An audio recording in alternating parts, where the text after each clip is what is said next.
Morning, good morning, good morning. Greetings, everybody. I hope you had a good night's sleep. Good afternoon, those that are ahead of us in time. Good evening, those that are ahead of us in time or a day behind us in time. You guys should get used to seeing me in the mornings, because that's when I get my food for thoughts, and I like to share what's been happening the last week, actually the last 10 days, in the middle of my usual daily routine. I've been on a decluttering spree, and I've realized and learned a few interesting things about clutter. The first thing I've learned is, in most cases, we tend to clutter things around when we are either emotionally challenged or time squeezed. If we're going through a period of feeling like we're chasing time, like there isn't enough hours in the day for all the things we want to do, or all the things we think we should do, or maybe all the things we are expected to do. Or, on a deeper note, we tend to become disorganized and so create clutter around us when we are emotionally drained or challenged, or when our mental health is not at its very best. So yeah, just a little bit of background on why I had so much clutter in my house. While I was recovering from injuries, when I came out of hospital after having an operation on my knee, where I was living before, I had to go upstairs, so I couldn't do that. Thus, my local council offered me a place that was on the ground floor, so I didn't have to be using the stairs. Mind you, I had to fight for that place for over a year to get that swap done, or to get that shift done. But what ended up happening was, I had 3 falls and 2 readmissions in hospital from trying these days, trying to meet time when my taxi came to pick me up to take me for my appointments, and 3 times I fell, and 3 times I reversed the work that had been done on my knee. So anyway, back to clutter. What actually happened is I ended up threatening to take action,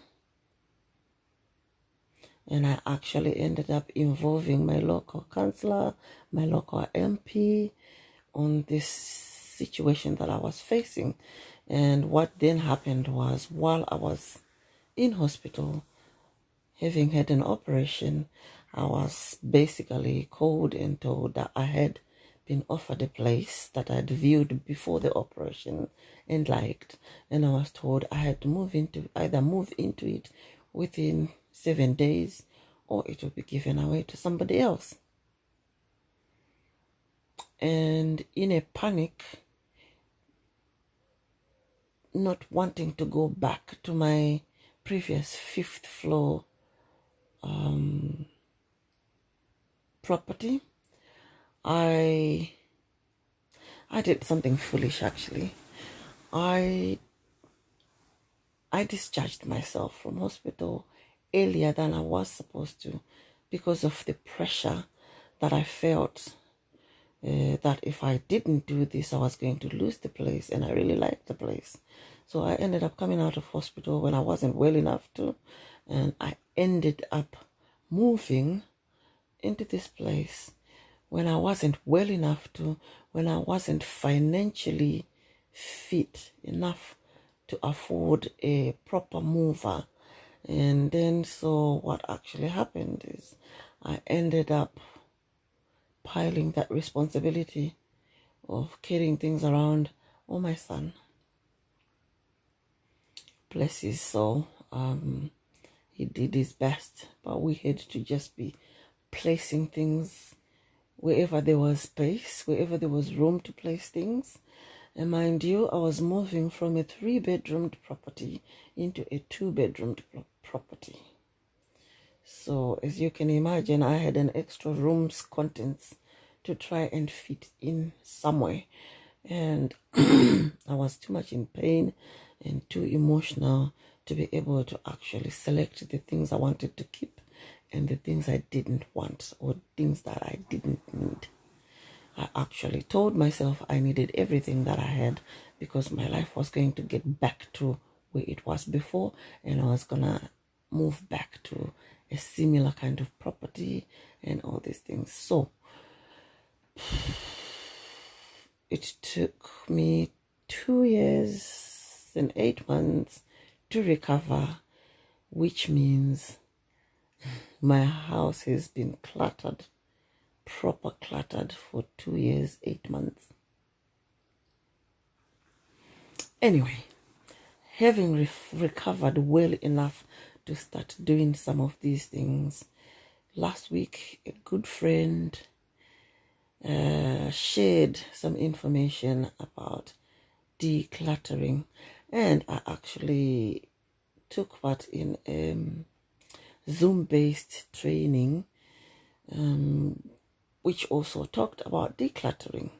So I decided 10 days ago that I was gonna work on that and see if the differences that people were talking about actually do happen. And you know what? It is true. When you surround yourself with clutter, your brains become cluttered as well. What does that mean? You can't concentrate enough. You can't focus enough.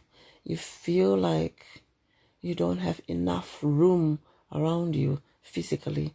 You feel like you don't have enough room in your mind, mentally, to organize your thoughts, to organize your daily plan, and to carry through your plans. And this was actually happening with me a lot, but I didn't realize it was because I was so much surrounded by so much clutter that I couldn't properly concentrate. So yeah, I started this with the help of my son.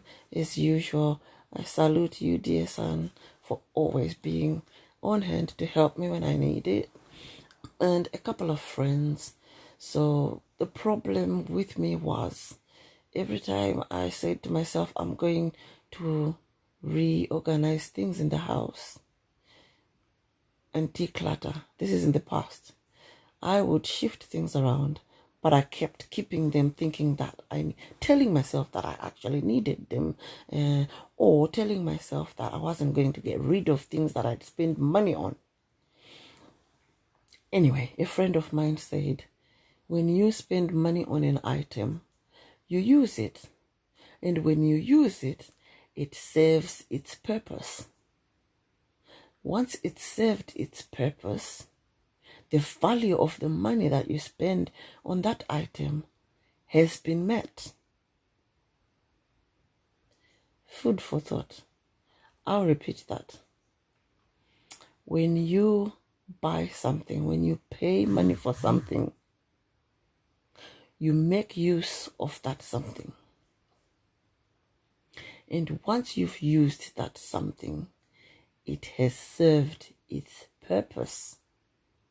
So, when something has served its purpose, the value in money terms, in monetary terms, the value of that item has been met. So that money that I was saying, oh, I don't want to throw away, I don't want to give away, I don't want to get rid of something that I spend money on, the value of that money had actually already been met. Can you imagine if we kept all the things that we pay for, all the things that we buy, if we kept them indefinitely, would we even have room to move in any house for that matter? I don't think so.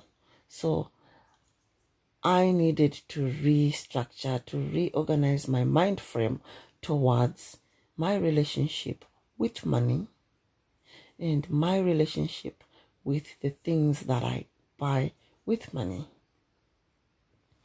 So once I had worked my mind around that light bulb moment, I was actually able to say, guys, help me. Because of my leg and my back, I'm still not supposed to do a lot of heavy work. So I was blessed that I had a couple of friends that offered to help. And I told them what I've just shared about my relationship with items and my relationship with money. And they said to me, you know what you need to do? Keep away. We are going to sort out your house for you. Because if you join us, you are going to keep telling us to keep this, keep that, keep this, keep that, when you actually don't need it. Trust me, that brought a sweat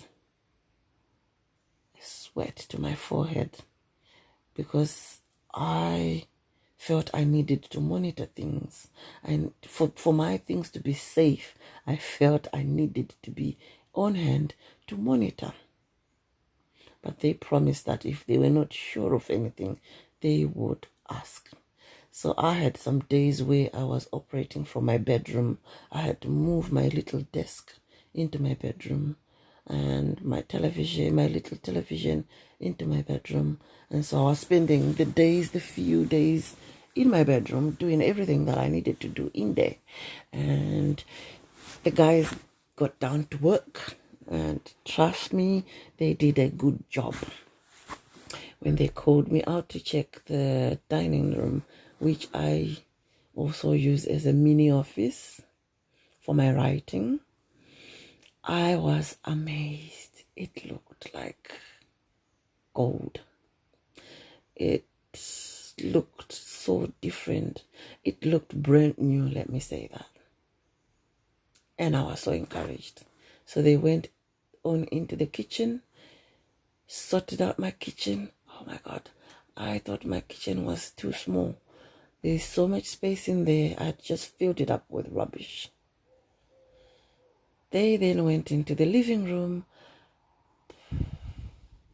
Half the stuff that was in there I didn't need, because when I went in after they'd done it, I couldn't even think what was there. All I could see was beautiful space.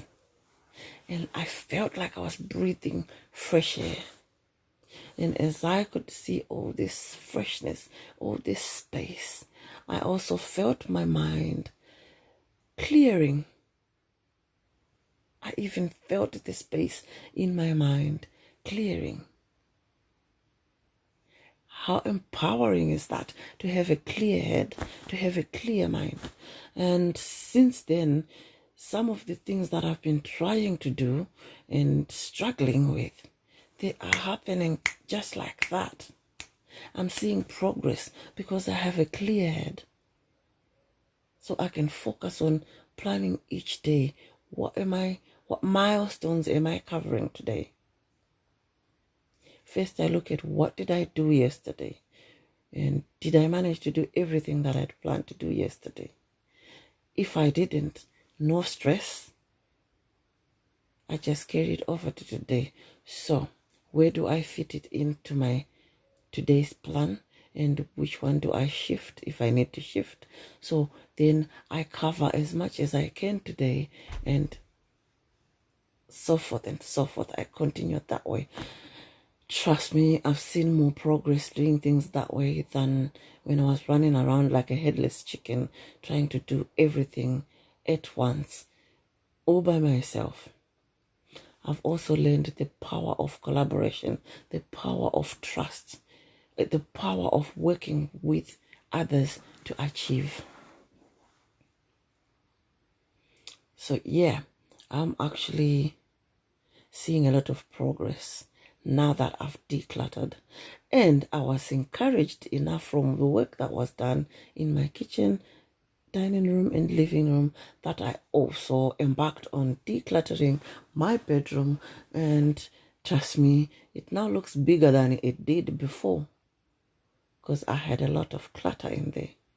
I'm planning to do a fundraiser auction of the things that I have removed from my bedroom, from my living room, my dining room, and my kitchen that I didn't need. I was hoarding.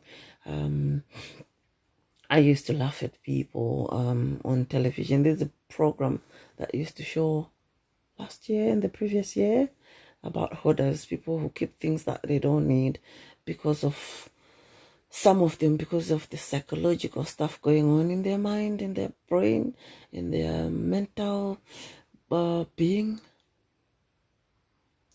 And some of them, it was kind of like attachments that set themselves in us from previous circumstances that we have not dealt with.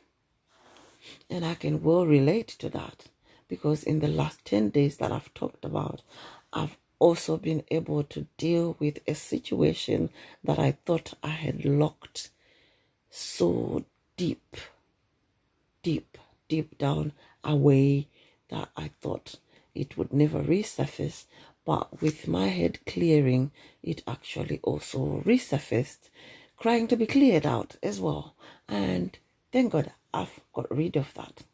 But that process for 2 days really got me stressed out because I didn't think I could do it. Needless to say, I've also learned that the distance between achieving and not achieving is the first step. I took this first step in resolving that situation, and the second step came easy, and then the third and the fourth were just like that. And boom, before I knew it, that situation was resolved out of my head, out of my system, and no longer a barrier or a hindrance. Why am I sharing this? I want to encourage you to do a reflection today on the things that you have, be it in your heart, in your mind, or in your surrounding, in your home, in your household.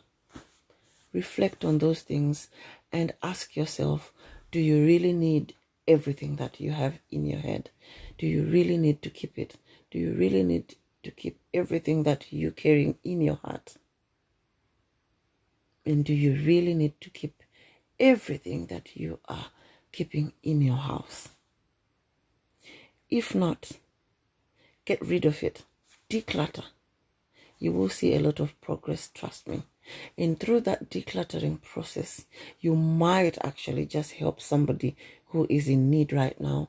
Because when I say declutter, I'm not saying throw everything in the bin. I'm only saying get rid of those things that you don't need. And part of doing that is giving away the useful things to those that might need those things now. Or if you don't know anybody, if you can't think of anybody who might need the things that you're getting rid of, then donate them. In the United Kingdom, there's charity organizations, there's charity shops, there is places of refuge for homeless people. You can donate, trust me, you can donate all those things if you were holding on to them because you could see value in them. Make that value work for somebody, or make that value work for a purpose. Make that value work for a good cause. Because keeping it in a corner unused renders it useless and renders that value valueless. It means you can only see the value of that item with your eyes, but the value is not serving a purpose to you or to anybody else. So today, I'm encouraging you to declutter. Start with physical things around you. If it's your room, if it's your whole house, and then have a feel of how liberating that is. Then go to your mind, maybe declutter your mind. Don't hold on to things that are not serving you. Don't hold on to things that might be blocking your progress. Don't hold on to things that might actually be hindering you. And then in your heart, clear your heart of unforgiveness. Clear your heart of unresolved hurts. Seek the help you need to resolve those. And if you feel you are able to resolve them, resolve them. Sweeping things under the carpet is how we start to accumulate clutter in our hearts, because things we sweep under the carpet do not go away. They never go away. We just take them out of view. That's it. But if somebody should kick that carpet, you jump. If somebody should go towards that area you've swept, that situation under the carpet, you sweat. You don't want to live your life watching people. You don't want to live your life wondering who knows your little secret under the carpet that you've swept under the carpet. You don't want to live your life like that, because basically you are sentencing your life to always being fearful or stressed about who knows what about you. When you deal with situations, you get rid of dirty secrets, you get rid of shameful secrets, you get rid of fear-inducing secrets, and you free yourself. It's exhilarating. So yeah, here's a challenge for you, ladies and gentlemen. Declutter. Choose your pace for doing it, but I would say the sooner the better, because the sooner you declutter, the sooner you free yourself, the sooner you start to see progress, the sooner people will start to see the beauty that lies within you, the beauty that's been hidden by all the clutter that you've been holding on to. That's all I wanted to share with you guys this morning. Take care. If you have any questions, I'm your host on Community Integration Hub. I'm your mindset coach. I would like you to be able to unset your mind and reframe it, make it fluid, make it flexible, approachable, and adaptable. You'll be amazed how that will free you for progress. If you want to explore your timeline, link up with me, message me, text me, or ring me, and let's work out a plan. Let's explore your timeline and see how you can progress, how you can reach your lucky stars, how you can reach your goals faster than you've ever imagined, and start to live the dream. Have a lovely day, guys. I love you. Take care. Continue to be safe, because we still need to actually make safety a lifestyle. Stay blessed. Good day.